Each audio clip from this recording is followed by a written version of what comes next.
Bismillahirrahmanirrahim. Assalamualaikum warahmatullahi wabarakatuh. Waalaikumsalam. Waalaikumsalam warahmatullahi wabarakatuh. Innal hamdalillah nahmaduhu wa nasta'inuhu wa nastaghfiruh wa na'udzu billahi min shururi anfusina wa min sayyiati a'malina may yahdihillahu fala mudilla lahu wa may yudlil fala hadiya lahu. Asyhadu an la ilaha illallah wa asyhadu anna Muhammadan abduhu wa rasuluh. Yang kami hormati Ibu Dr. Sri Murni Sunarno MSI selaku dosen pengampu mata kuliah kurikulum pendidikan MIPA. Yang kami hormati dan kami sayangi karena Allah, teman-teman seperjuangan di kelas 3N. Izinkan kami dari kelompok 4 pada hari ini mempresentasikan makalah yang telah kami buat yang berjudul Karakteristik Pembelajaran Matematika. Tapi sebelum kami mempresentasikan makalah kami, maka izinkan saya selaku pembawa acara untuk membacakan anggota dari kelompok 4. Yang pertama, ada Bapak Eko Lesmana. Assalamualaikum Pak Eko. Yang kedua, ada Ibu Dede Sarifiana. Assalamualaikum Bu Dede. Waalaikumsalam.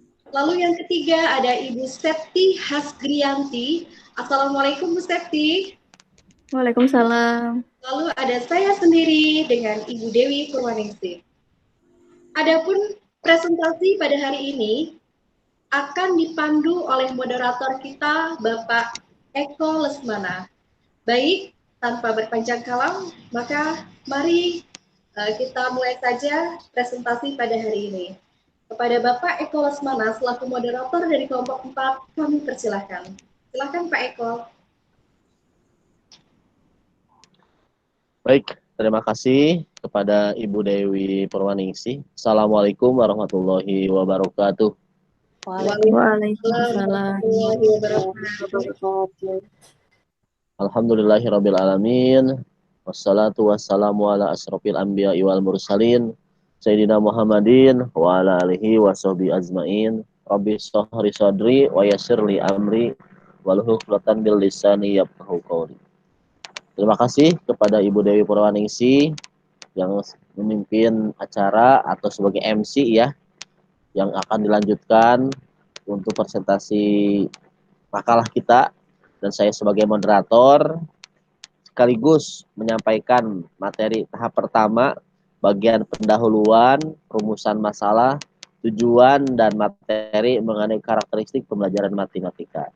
Kemudian bagian yang kedua itu ada Ibu Dede Saripiana yang akan menyampaikan mengenai ruang lingkup materi matematika di lembaga, baik di SD, SMP maupun SMA, serta menyampaikan juga materi mengenai fungsi matematika. Dan bagian tahap ketiga ada tujuan pembelajaran matematika di sekolah, serta peran matematika di sekolah, faktor-faktor yang mempengaruhi matematika di sekolah, serta strategi pembelajaran matematika di SMP, juga di SMA. Itu mohon dibantu kepada Ibu Septi Hasgrianti yang akan menyampaikan materinya. Dan materi terakhir itu juga akan dibantu disampaikan oleh Ibu Dewi Purwaningsih mengenai tugas dan tanggung jawab seorang guru. Kemudian yang terakhir itu karakteristik peserta didik. Itu kita bagi tugas-tugasnya sehingga insya Allah semua teman-teman menyampaikan materi ini dengan baik. Baik, untuk mempersingkat waktu, kita mulai saja mata kuliah ini. Mohon izin Ibu Dr. Sri Murni yang sebagai dosen kami, serta teman-teman sekalian yang mudah-mudahan disehatkan oleh Allah Subhanahu wa Ta'ala. Di kurikulum pendidikan MIPA ini kita mengambil judul untuk makalahnya yaitu karakteristik pembelajaran matematika. Baik, untuk tahap pertama, untuk materi selanjutnya saya sampaikan mengenai latar belakang, rumusan masalah, tujuannya, serta karakteristik pembelajaran matematika itu sendiri. Ya, kita mengambil makalah ini itu memiliki latar belakang. Yang pertama, latar belakang yang kita ambil atau pendahuluannya. Sehingga dalam pembelajaran matematika sudah banyak upaya yang dilakukan oleh guru kelas. Namun upaya tersebut belum mendapatkan hasil yang maksimal karena rentang nilai yang pandai dengan siswa yang kurang pandai sangat terlihat mencolok. Untuk itu, seharusnya guru dapat mengambil sikap yang tepat dalam pembelajaran matematika. Lebih jauhnya lagi, seharusnya lebih memahami batasan-batasan atau sifat dari matematika itu sendiri, apalagi yang akan dipelajari untuk siswa kita. Dan supaya lebih simpelnya, agar tercapainya suatu masalah, kita harus menyampaikan materi matematika dapat dimudahkan dan bisa dipahami siswa kita. Guru juga harus memahami bagaimana karakter matematika di sekolah, sehingga dalam proses pembelajaran matematika, tentunya sering siswa juga mengalami kesulitan dalam belajarnya. Oleh karena itu, guru juga perlu memberikan bantuan atau topangan siswa dalam pembelajaran matematika. Itu latar belakang yang kita ambil dalam makalah ini. Mudah-mudahan bisa dijelaskan bersama-sama dan memiliki juga rumusan masalahnya. Rumusan masalah yang kita ambil 3 item. Yang pertama, yang kita akan jadikan masalah di makalah ini adalah bagaimana maksud dari karakteristik pembelajaran atau matematika di sekolah, di bidang studi matematika utamanya ya. Yang kedua, bagaimana strategi pembelajaran matematika di SMP dan SMA, walaupun tadi juga akan dijelaskan oleh Ibu Dede Sarvina mengenai ruang lingkup matematika di lembaga, baik di SD, SMP maupun SMA, serta materi-materi yang diajarkan di SD, SMP, dan SMA yang harus dikuasai oleh peserta didik kita. Dan yang terakhir juga akan dijelaskan untuk bagaimana karakteristik peserta didik ini. Itu tadi dijelaskan oleh Ibu Dewi sendiri sebagai rumus masalah yang akan kita ungkap di makalah ini. Selanjutnya, untuk itu kita memiliki tujuan dalam makalah ini ya teman-teman semuanya. Tujuan yang pertama, kita akan mengetahui karakteristik matematika itu sendiri, utamanya di sekolah, utamanya di bidang studi matematika. Karena kita akan membicarakan tentang matematika. Yang kedua, kita akan mengetahui juga dan memahami bagaimana strategi pembelajaran matematika di SMA. Mudah-mudahan juga bisa lebih jelas juga dijelaskan di SMP oleh Ibu Septi Hasgrianti tentang menjelaskan bagaimana pembelajaran matematika di SMP sekaligus di SMA juga. Sehingga yang ketiga, kita tahu dan memahami karakteristik peserta didik tersebut sebelum kita memulai pembelajaran matematika di sekolah. Mohon maaf semua ya, karena kita akan membahas matematika, jadi kepada yang lain bisa menyimak dengan baik. Nah, dalam matematika ini memiliki karakteristik matematika itu sendiri. Itu yang pertama, memiliki objek atau kajiannya abstrak. Ini memiliki arti bahwa jelas ya, matematika itu jelas dan ada wujudnya. Kalau misalkan wujudnya tidak ada, tadi dikatakan lagi namanya kosong atau tadi dikatakan himpunan kosong. Dan yang kedua, bertumbuh pada kesepakatan. Dalam karakter matematika ini, kenapa memiliki kesepakatan? Kita ketika menjelaskan ke peserta didik kita, sudah sepakat nih bahwa rumusnya seperti ini. Dan ada lagi cara yang lain, itu tergantung kesepakatan kita dengan peserta didik. Itu cara ciri matematika. Dan lebih jelasnya dari dulu, dari zaman alif sampai zaman iya sekarang, bagaimana 1 tambah 1 itu 2. Maka sepakat sampai dulu sampai sekarang bahwa 1 tambah 1 itu adalah 2. Itu sesuai dengan kesepakatan. Dan memiliki juga yang ketiga, berpikir polanya itu deduktif. Bagaimana deduktif? Kita harus tahu dulu pokoknya ya. Sudah tahu pokoknya, baru kita tahu runtutannya. Sehingga karakter matematika ini berpikirnya pola deduktif. Sehingga kita tahu runtutan ke bawahnya supaya lebih paham lagi tentang materi karakter matematika itu sendiri. Dan yang keempat, memiliki simbol ya. Simbol yang kosong istilahnya mah. Tapi itu memiliki arti. Misalkan ada simbol V, itu ada artinya 3,14 atau 22/7. Ada lagi simbol misalkan mengenai alfa, berarti alfa itu memiliki sudut, berarti sudut tersebut memiliki jumlah, disimbolkan dengan alfa. Dan ada juga lambang-lambang yang lain yang tidak bisa dijelaskan oleh saya secara gamblang karena takut terlalu lama. Sehingga yang paling penting ini nih, bagaimana kita memperhatikan karakter yang kelima, perhatikan semesta pembicaraannya. Jadi yang kita bicarakan itu misalkan mengenai bilangan, maka kita fokus saja ke bilangan dulu, ya. Setelah membicarakan bilangan, baru ke konsep yang lain, misalkan lanjut ke konsep aljabar. Nah, sehingga memiliki menurut Sujadi tahun 2000, karakter matematika studi memiliki konsisten dalam sistemnya. Gitu. Memiliki konsisten apa? Kalau dalam Islam mungkin istiqomah. Gitu. Jadi ketika misalkan kita mempelajari A, maka harus berlanjut ke B, gitu. B ke C. Atau lebih jelasnya kalau konsisten dalam matematika itu memiliki kubus, ada namanya kubus. Kubus itu memiliki sudut. Sudutnya berapa? Sudutnya misalkan ada 4 titik sudut. Berarti sesuai konsistennya 4 kubus itu. Atau misalkan rusuknya itu ada 12, maka konsisten. Kita tidak bisa mengubah bahwa kubus itu harus 13, nggak bisa. Kalau udah 12, berarti jumlah rusuknya sudah 12. Atau kubus itu memiliki 4 titik sudut. Kalau sudah 4 titik sudut, sudah 4 titik sudut. Kalau bukan, tidak memiliki lebih dari 4 titik sudut, berarti konsistennya bukan namanya kubus itu. Berarti gambar yang lain atau bisa dibilang tidak sesuai dengan yang diajari oleh karakter matematika itu sendiri. Kemudian, untuk selanjutnya, pengertian matematika itu sendiri memiliki arti menurut Red Al-Nasaruddin tahun 2013 mengatakan bahwa matematika adalah yang pertama studi pola dan hubungan, atau dalam bahasa Inggrisnya study of pattern and relationships, ya. Dengan demikian, matematika itu sendiri memiliki masing-masing topik dan akan saling berjalinan satu dengan yang lain yang membentuknya. Dan yang kedua, cara berpikirnya juga itu memiliki berbeda-beda, sehingga dalam bahasa Inggris namanya way of thinking, itu yang memiliki arti bisa memberikan strategi untuk mengatur, menganalisis, dan mensintesis data atau semua yang ditemui dalam masalah sehari-hari. Dan pengertian matematika juga memiliki suatu seni, ya. Matematika punya seni. Ngajar juga kita punya seni, teman-teman semuanya. Nah, apalagi matematika itu sendiri. Nah, itu diartikan ditandai dengan adanya urutan, atau secara konsistensi itu memiliki konsistensi yang internal. Yang tadi saya jelaskan bahwa sebelum kita mengenal aljabar, kita harus tahu dulu bilangan. Sudah tahu bilangan, baru kita lanjutkan ke aljabar. Nah, dan yang keempat, memiliki sebagai bahasa matematika atau sebuah namanya linguis, sehingga memiliki arti dipergunakan secara hati-hati dan didefinisikan dalam termin dan simbol yang akan meningkatkan kemampuan untuk berkomunikasi akan sainnya, akan kehidupan secara realnya, dan matematika itu sendiri.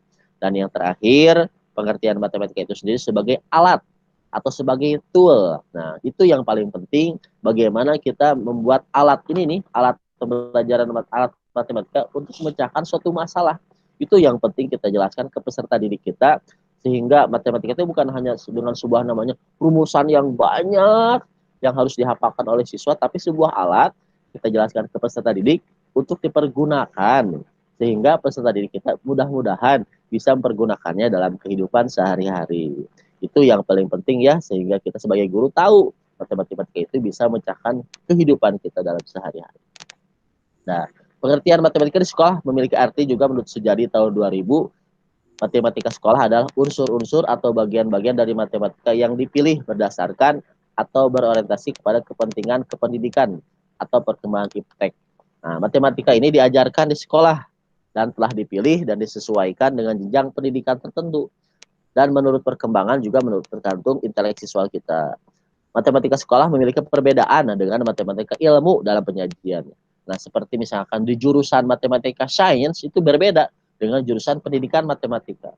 Kalau pendidikan sains lebih menjurus bagaimana mengenal matematika secara dalam, secara gamblang, gitu. Kalau ke pendidikan jurusan pendidikan matematika itu kita lebih bagaimana mengaplikasikannya. Pembelajaran matematika ini bisa nyampai sebagai konsep untuk sampai diterapkan dalam suatu pembelajaran dan nyampai ke peserta didik kita, atau bisa dinamakan transfer ilmu kalau bahasa Inggrisnya lah mungkin, ya. Nah, dan matematika sekolah juga memiliki perbedaan dengan matematika ilmu, sehingga berbedanya dengan pola pikirnya, keterbatasan juga semesta, dan ketingkat keabstrakannya. Itu pengertian matematika sekolah. Kemudian yang terakhir ini, bagaimana karakter pembelajaran matematika di sekolah menurut Suherman dalam Nasaruddin tahun 2013, memiliki pertama, pembelajaran matematika berjenjang atau bertahap. Di sini dijelaskan bahwa materi pembelajaran diajarkan secara berjenjang atau bertahap, yaitu dari hal konkret ke abstrak, atau hal yang sederhana ke kompleks, atau konsep yang mudah ke konsep yang lebih sukar. Itu misalkan kita mengenal dulu bilangan itu mudah, terus langsung ke aljabar itu lebih sulit. Tapi mudah-mudahan dengan pembelajaran yang menyenangkan, kita bisa membuat studi kita tahu ternyata aljabar itu mudah. Nah, yang kedua, pembelajaran matematika itu mengikuti metode spiral. Setiap pembelajaran konsep baru perlu memperhatikan konsep atau bahan-bahan yang telah dipelajari sebelumnya. Bahan yang baru selalu dikaitkan dengan bahan yang telah dipelajari. Dengan demikian, pengulangan konsep dalam bahan ajar dengan cara memperluas, memperdalam adalah perlu dalam pembelajaran matematika. Bisa dibilang spiral melebar dan menaik ya kalau pembelajaran matematika itu. Dan pembelajaran matematika juga menekan pada pola pikir deduktif yang tadi dijelaskan. Itu mengandung arti matematika tersusun secara deduktif aksiomatif bisa dibilang. Ternyata dipilih pendekatan yang cocok bagi kondisi siswa kita kalau seperti itu ya. Sehingga pembelajaran yang secara penuhnya menggunakan pendekatan deduktif, tapi masih saja dengan campur kadang-kadang dengan campur tangan dengan deduktif yang lain. Dan yang terakhir, pembelajaran matematika menganut atau kebenaran konsistensinya ya. Dalam sini mengatakan bahwa kebenaran-kebenaran dalam matematika pada dasarnya merupakan kebenaran konsistensi, tidak bertentangan antara kebenaran suatu konsep dengan yang lainnya. Suatu pernyataan dianggap benar bila didasarkan atas pernyataan-pernyataan yang terdahulu yang telah diterima kebenarannya.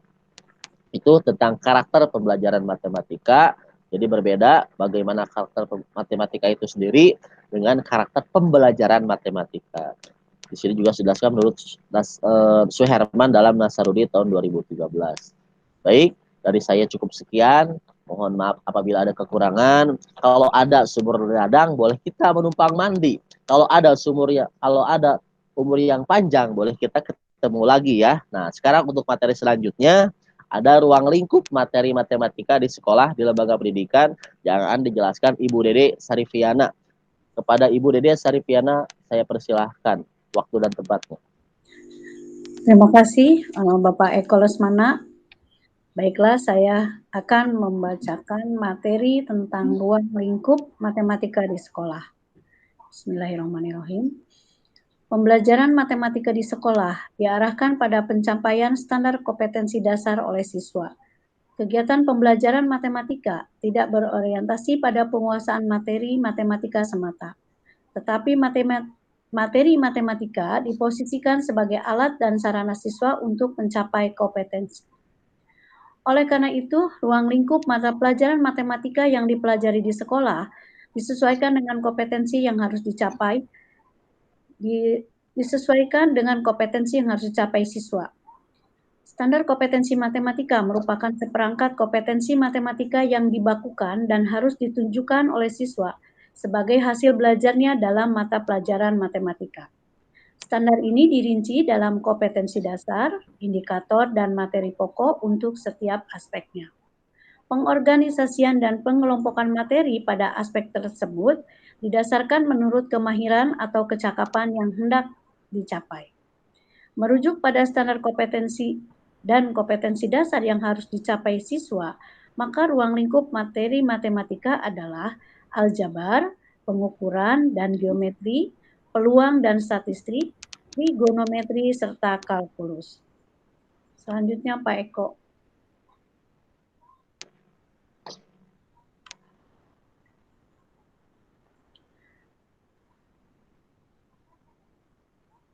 Ruang lingkup untuk pembelajaran matematika di sekolah dasar dan atau MI sebagai berikut, yaitu bilangan, geometri dan pengukuran, pengolahan data. Ruang lingkup mata pelajaran matematika untuk sekolah menengah pertama adalah sebagai berikut.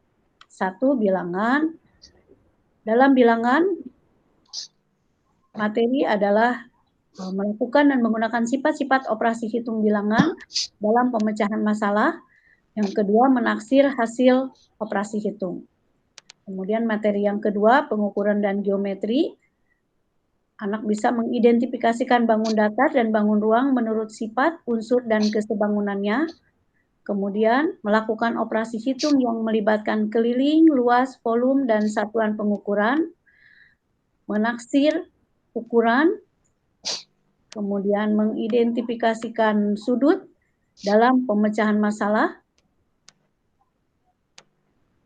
Materi selanjutnya peluang dan statistika, yaitu mengumpulkan, menyajikan, dan menafsirkan data, ukuran pemusatan data, kemudian menentukan dan menafsirkan peluang suatu kejadian.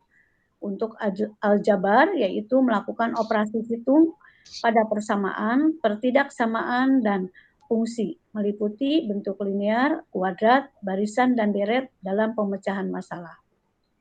Kemudian ruang lingkup mata pelajaran matematika untuk sekolah menengah atas dan madrasah aliyah adalah sebagai berikut. Ada pengukuran dan geometri, termasuk di dalamnya menggunakan sifat dan aturan dalam menentukan posisi, jarak, sudut, volume, dan transformasi dalam pemecahan masalah. Yang kedua, peluang dan statistika, termasuk di dalamnya menyusun dan menggunakan kaidah pencacahan dalam menentukan banyak kemungkinan. Kemudian menentukan dan menafsirkan peluang kejadian majemuk, menyajikan dan meringkas data dalam berbagai cara dan memberi tafsiran. Selanjutnya materi trigonometri, termasuk di dalamnya menggunakan perbandingan, fungsi, persamaan, dan identitas trigonometri dalam pemecahan masalah, juga menggunakan manipulasi aljabar untuk merancang atau menyusun bukti. Di dalam materi aljabar, termasuk di dalamnya adalah menggunakan operasi dan manipulasi aljabar dalam pemecahan masalah yang berkaitan dengan bentuk pangkat, akar, logaritma, persamaan, dan fungsi komposisi dan fungsi invers. Menyusun menggunakan persamaan lingkaran dan garis singgungnya, menggunakan algoritma pembagian, teorema sisa, dan teorema faktor dalam pemecahan masalah. Kemudian ada merancang dan menggunakan model matematika program linear, menggunakan sifat dan aturan yang berkaitan dengan barisan, deret, matriks, vektor, transformasi, fungsi, eksponen, dan logaritma dalam pemecahan masalah. Di materi kalkulus, termasuk di dalamnya adalah menggunakan konsep limit fungsi, turunan, dan integral dalam pemecahan masalah. Selanjutnya Pak Eko. Fungsi matematika. Fungsi matematika adalah sebagai media atau sarana siswa dalam mencapai kompetensi. Agar siswa mencapai kompetensi yang diharapkan, diperlukan media yang dapat dimisalkan menjadi kendaraan bagi siswa. Fungsi lain matematika sekolah diantaranya adalah sebagai alat, pola pikir, dan ilmu pengetahuan, di mana fungsi tersebut hendaknya dijadikan acuan dalam pembelajaran matematika di sekolah. Matematika sebagai alat. Misalnya siswa dihadapkan pada soal-soal cerita ataupun soal-soal uraian. Siswa dapat menyelesaikan soal tersebut dengan menggunakan persamaan ataupun tabel agar lebih mudah dipahami dan dikerjakan. Dengan demikian, siswa menggunakan matematika sebagai alat agar mampu memahami atau menyampaikan informasi dengan lebih mudah. Fungsi yang kedua, matematika sebagai pola pikir. Para siswa dibiasakan untuk memperoleh pemahaman melalui pengalaman tentang sifat-sifat yang dimiliki dan yang tidak dimiliki dari sekumpulan objek. Dari pengamatan tersebut, siswa diharapkan mampu menangkap pengertian suatu konsep. Selanjutnya, siswa dilatih untuk membuat perkiraan, rekaan, atau kecenderungan berdasarkan kepada pengalaman atau pengetahuan. Di dalam proses penalarannya, dikembangkan pola pikir induktif, dari khusus ke umum maupun deduktif dari umum ke khusus. Fungsi yang ketiga yaitu matematika sebagai ilmu pengetahuan. Matematika tumbuh dan berkembang untuk dirinya sendiri sebagai suatu ilmu, juga untuk melayani kebutuhan ilmu pengetahuan dalam pengembangan dan operasionalnya. Sebagai contoh, bentuk teori-teori dan cabang-cabang dari ilmu lain yang ditemukan dan dikembangkan melalui konsep kalkulus, khususnya tentang diferensial dan integral. Demikianlah materi ruang lingkup matematika dan fungsi matematika sekolah. Untuk materi selanjutnya, saya kembalikan kepada Bapak Eko. Terima kasih. Assalamualaikum warahmatullahi wabarakatuh. Baik, terima kasih kepada Ibu Dede Saripiana yang telah menyampaikan materinya yang Sungguh hebat sekali bagaimana ruang lingkup pembelajaran matematika di SD, SMP, dan SMA ya teman-teman sekalian. Dan fungsi matematika itu sendiri, kita berjumpa lagi dengan saya sebagai moderator. Mohon kepada Ibu Septi Hasgrianti bisa menyampaikan bagaimana sih tujuan pembelajaran matematika itu baik di sekolah dan perannya seperti apa matematika di sekolah dan faktor-faktor yang mempengaruhi matematika itu sendiri ya, utamanya baik dari segi gurunya, siswanya, dan bagaimana strateginya nih, strategi supaya matematika itu tuh nyaman dan menyenangkan, utamanya di SMP dan SMA yang itu bisa dikatakan lebih rumit ya daripada di SD mungkin, tapi ternyata SD juga kalau kita belum tahu bagaimana mengajarkan SD yang lebih baik dan lebih tahu, itu nggak mungkin kalau tanpa ada seorang guru. Untuk cepatnya dan lebih singkatnya waktu dan tempat saya serahkan kepada Ibu Septi Hasgrianti yang akan menjelaskan materi ini. Nah, kepada Ibu Septi dipersilahkan. Baik, terima kasih Pak Eko. Assalamualaikum warahmatullahi wabarakatuh. Waalaikumsalam warahmatullahi Waalaikumsalam. Baik, pada kesempatan hari ini saya akan menyampaikan sekilas mengenai tujuan pembelajaran matematika, peran matematika di sekolah, kemudian faktor-faktor apa saja yang mempengaruhi, dan juga strategi apa yang dapat dilakukan dalam pembelajaran matematika di SMP atau SMA. Baik, yang pertama, tujuan pembelajaran matematika di sekolah. Dalam garis-garis besar program pengajaran atau GBPP Matematika, dikemukakan bahwa tujuan umum pembelajaran matematika yang pertama di jenjang dasar dan pendidikan umum, yang pertama adalah mempersiapkan siswa agar sanggup menghadapi perubahan keadaan di dalam kehidupan dunia yang selalu berkembang. Melalui latihan, bertindak atas dasar pemikiran secara logis, rasional, kritis, cermat, jujur, efektif, dan efisien. Kemudian mempersiapkan siswa agar dapat menggunakan matematika dan pola pikir matematika dalam kehidupan sehari-hari dan dalam mempelajari berbagai ilmu pengetahuan lainnya. Kemudian tujuan khusus pengajaran matematika di sekolah lanjutan pertama atau SMP adalah memiliki kemampuan yang dapat dialihgunakan melalui kegiatan matematika, kemudian memiliki pengetahuan matematika sebagai bekal untuk melanjutkan pendidikan menengah.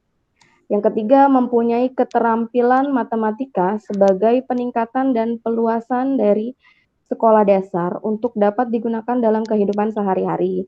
Kemudian tujuan khusus yang keempat, mempunyai pandangan yang cukup dan memiliki sikap logis juga kritis.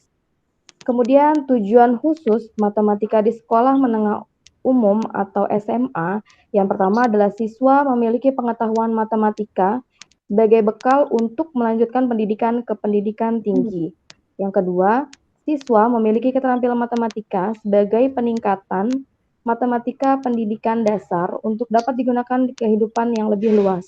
Kemudian yang keempat, siswa mempunyai pandangan yang lebih luas serta memiliki sikap menghargai kegunaan matematika.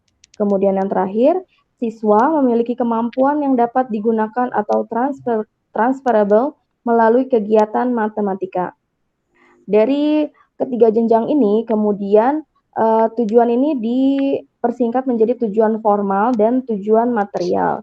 Tujuan formalnya adalah menunjukkan bahwa tujuan formal memiliki nilai-nilai formal, yaitu menekankan penataan nalar siswa serta membentuk pribadinya. Dengan mempelajari matematika, diharapkan para siswa akan cermat dan dalam melakukan pekerjaan, kritis, konsisten, jujur, dan lainnya. Dan tujuan materialnya menekankan kepada kemampuan memecahkan masalah dan menekankan penataan nalar siswa, misalnya kemampuan dan menyelesaikan soal-soal matematika. Next, Pak.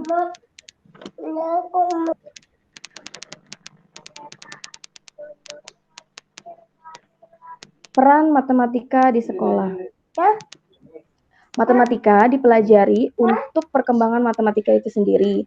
Jika matematika tidak diajarkan di sekolah, maka sangat mungkin matematika akan punah. Di samping itu, siswa juga memerlukan matematika guna memenuhi kebutuhan praktis dan memecahkan masalah dalam kehidupan sehari-harinya. Misalnya, dapat berhitung, dapat menghitung isi dan berat, dapat mengumpulkan, mengelola, menyajikan, dan menafsirkan data.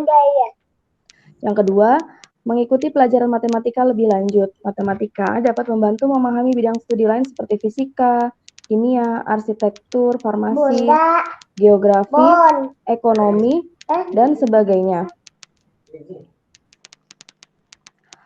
Kemudian dapat berkomunikasi melalui tulisan, gambar, seperti membaca grafik dan presentase. Dan yang terakhir, menghitung skala pada peta. Selain itu, matematika memegang peranan yang sangat penting bagi perkembangan teknologi. Tanpa bantuan matematika, tidak mungkin dapat terjadi perkembangan teknologi seperti saat ini. Matematika memegang peranan yang sangat penting bagi perkembangan teknologi. Oke, next, Pak.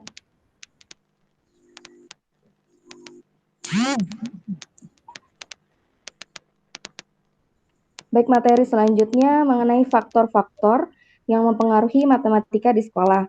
Terdapat 3 faktor. Yang pertama, kualitas masukan sekolah. Yang kedua, minat siswa terhadap matematika. Dan ketiga, kesiapan belajar.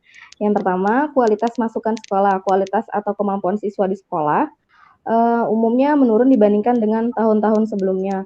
Menurunnya kualitas siswa disebabkan berbagai macam faktor. Kebutuhan sekolah pada masa lampau dan masa sekarang sangat jauh berbeda. Dulu, kesempatan dan kesadaran untuk sekolah masih sangat rendah, karena hanya diperuntukkan bagi lapisan masyarakat tertentu. Tapi saat ini, pendidikan sudah menjadi kebutuhan pokok. Demikianlah salah satu sebab utama kualitas anak-anak sekolah pada umumnya menurun karena banyaknya anak-anak yang kurang mampu mengikuti kegiatan. Guru-guru tidak dapat lagi mempertahankan mutunya seperti sedia kala. Dalam setiap tahun, terpaksa sebagian besar anak-anak harus naik kelas dan harus lulus walaupun dengan kemampuan yang pas-pasan. Kemudian faktor yang kedua adalah minat siswa terhadap matematika. Minat siswa terhadap pelajaran memang tidak sama. Banyak siswa yang menyenangi pelajaran matematika, namun ada pula yang tidak menyenangi matematika, bahkan bisa dibilang membenci matematika. Mereka yang membenci matematika pada umumnya kurang bisa merasakan manfaat dari mempelajari matematika. Akibat dari ketidaksukaannya tersebut, mereka menjadi malas mempelajari matematika sehingga nilai mereka pun kurang memuaskan.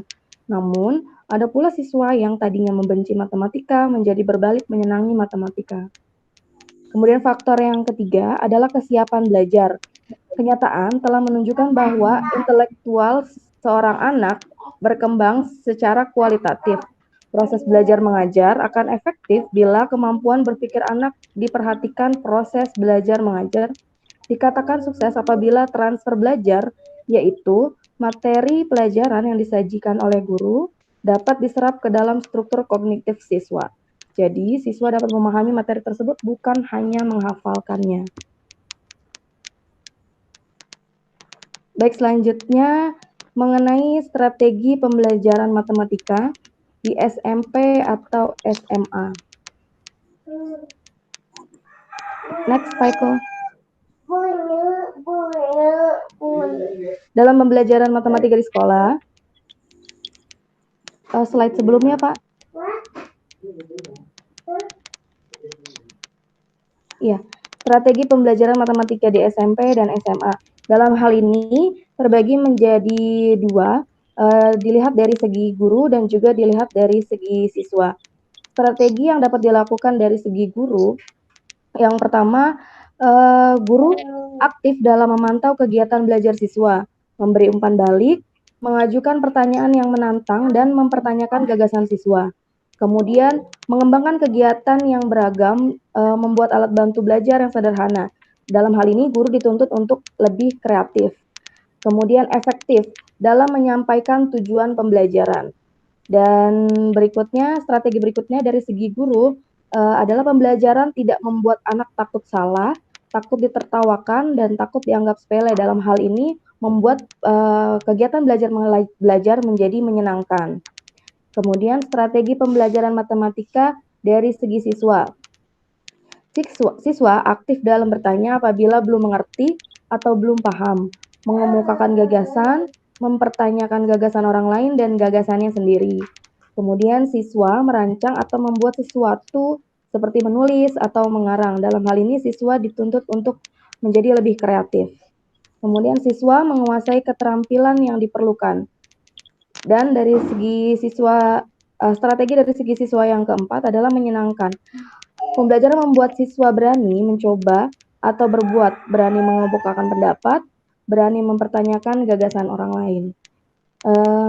Baik, sekian materi yang saya sampaikan mengenai tujuan pembelajaran matematika di sekolah, kemudian peran matematika di sekolah, faktor-faktor yang mempengaruhi matematika di sekolah, dan juga strategi pembelajaran matematika di SMP dan SMA. Selanjutnya saya kembalikan kepada moderator Bapak Eko Lesmana. Terima kasih Pak. Wassalamualaikum warahmatullahi wabarakatuh.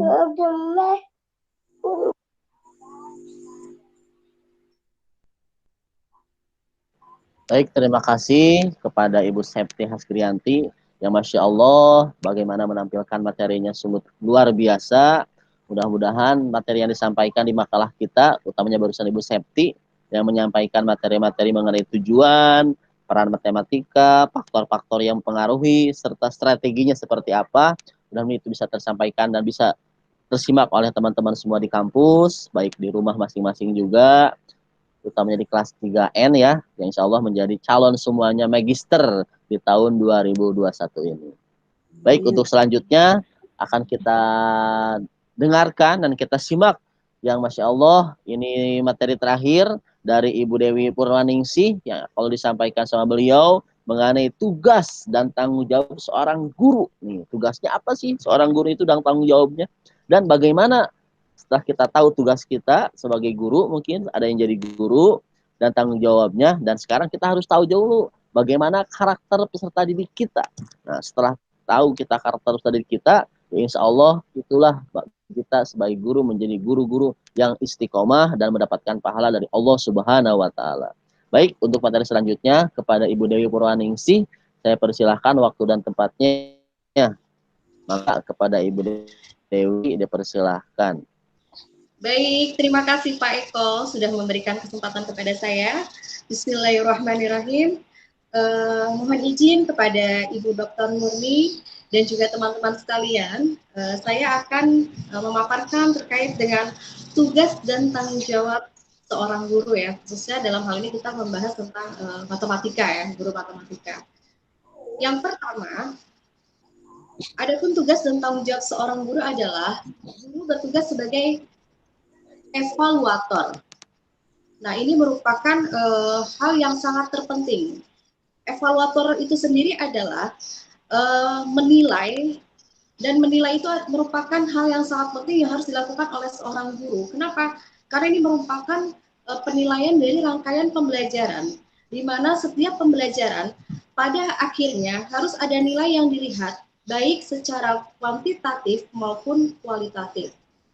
Adapun rangkaian evaluasi meliputi yang satu persiapan, lalu kedua pelaksanaan, dan ketiga adalah evaluasi itu sendiri. Lalu tugas dan tanggung jawab seorang guru yang kedua adalah guru sebagai fasilitator. Guru sebagai fasilitator, guru itu harus dapat menguasai benar materi yang akan diajarkan, juga media yang akan digunakan, bahkan lingkungan sendiri juga termasuk sebagai sumber belajar yang harus dipelajari oleh seorang guru. Maka dari itu biasanya sebelum pembelajaran seorang guru itu supaya dia mampu menyampaikan materi dengan baik, lalu media pembelajarannya apa, maka kita harus mempersiapkan melalui program, melalui dokumen yang namanya rencana program pembelajaran atau RPP. Kemudian yang ketiga, tugas dan tanggung jawab seorang guru adalah guru sebagai pengelola kelas. Nah, maksudnya apa? Dalam memanage kelas, tanpa kemampuan memanage kelas ini, maka ini akan sangat sulit bagi guru untuk bisa menguasai kelas. Kenapa? Karena kemampuan ini, maka perform dan karisma seorang guru itu akan menurun, ya. Bahkan kegiatan pelajaran bisa menjadi kacau, bisa menjadi tidak tercapai target-targetnya karena berjalan tanpa tujuan.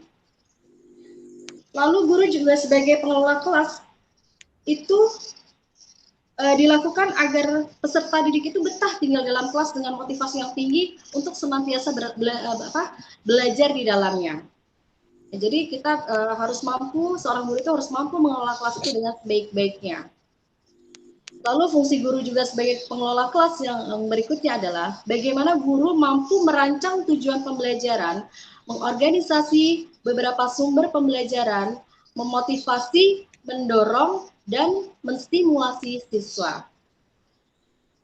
Lalu tugas dan tanggung jawab seorang guru yang keempat adalah guru sebagai demonstrator. Nah, guru menjadi sosok yang ideal bagi siswanya. Hal ini dibuktikan apabila ada orang tua yang memberikan argumen yang berbeda dengan gurunya, maka siswa tersebut akan menyalahkan argumen si orang tua dan membenarkan seorang guru. Nah, dalam hal ini, di sekolah yang bertindak sebagai orang tua itu adalah guru. Guru menjadi acuan bagi peserta didiknya. Oleh karena itu, segala tingkah laku yang dilakukannya sebagian besar akan ditiru oleh siswanya. Ada istilah yang mengatakan children see, children do ya. Jadi apa yang dilihat oleh anak-anak didik kita, maka mereka akan melakukan. Maka di kelas itu, di dalam kelas mungkin kita bisa memberikan contoh yang baik untuk anak-anak kita. Nah, guru sebagai demonstrator juga dapat diasumsikan adalah sebagai guru teladan, menjadi teladan bagi siswanya dan contoh bagi peserta didiknya. Lalu berikutnya, adapun karakteristik dari peserta didik.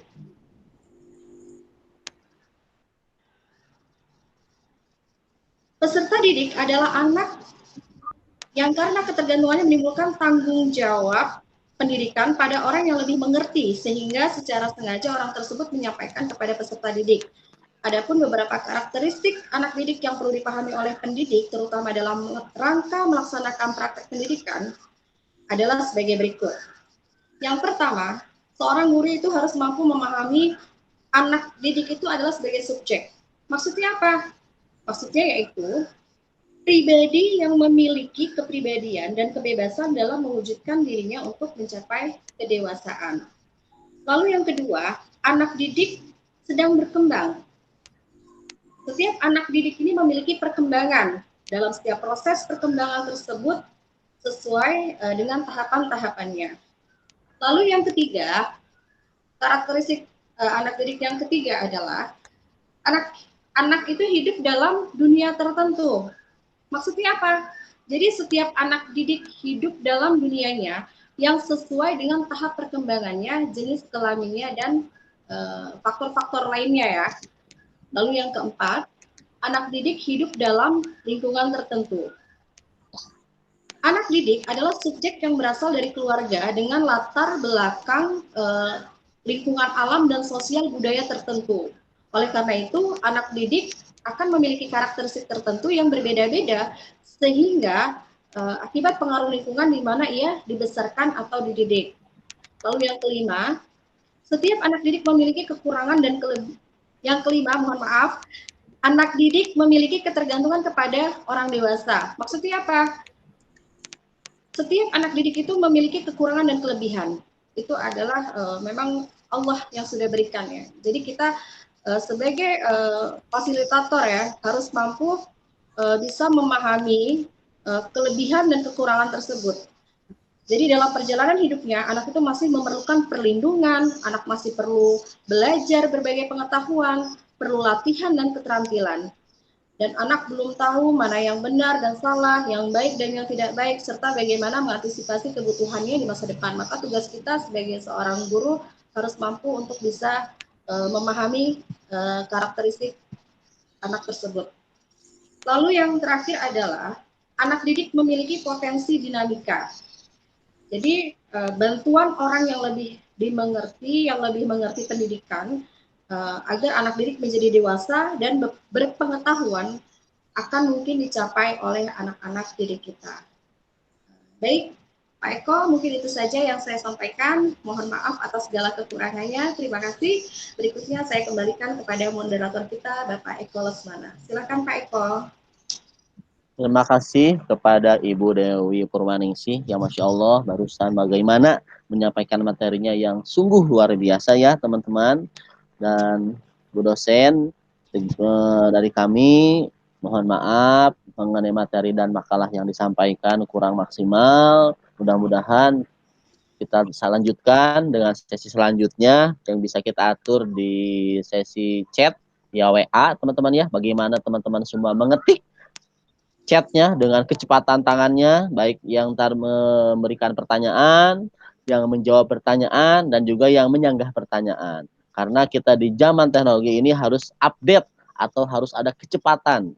Kalau kita nggak tahu atau kurang update atau tidak begitu cepat dalam menguasai teknologi, apalagi berupa WA, yang tangannya sangat lihai sekali dalam mengetik-ketik chatnya, dalam memberikan tadi beberapa hal, mudah-mudahan bisa kita lanjutkan di materi di via WA selanjutnya. Yang insya Allah saya atur juga sebagai moderator. MC Ibu Dewi Purwaningsih dipersilahkan.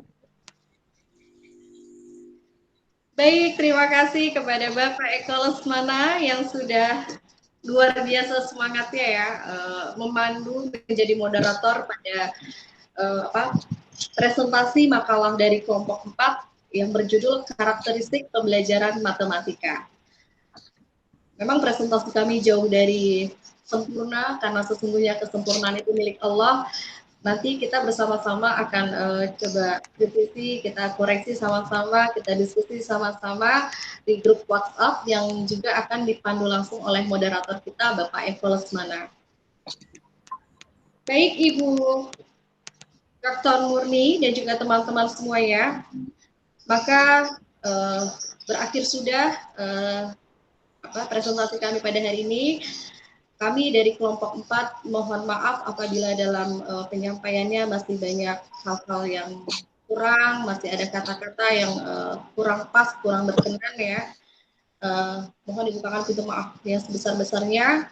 Berikutnya nanti kita akan langsung ke grup WhatsApp. Tanpa berpanjang kalam, mari kita sama-sama akhiri pertemuan dengan membaca hamdalah. Alhamdulillahirabbil alamin. Alhamdulillahirabbil alamin. Astaghfirullahalazim, astaghfirullahalazim, Astagfirullahaladzim. Astagfirullahaladzim. Allahumma wa bihamdika. Allahumma wa bihamdika astagfirullah anta atubu ilaik.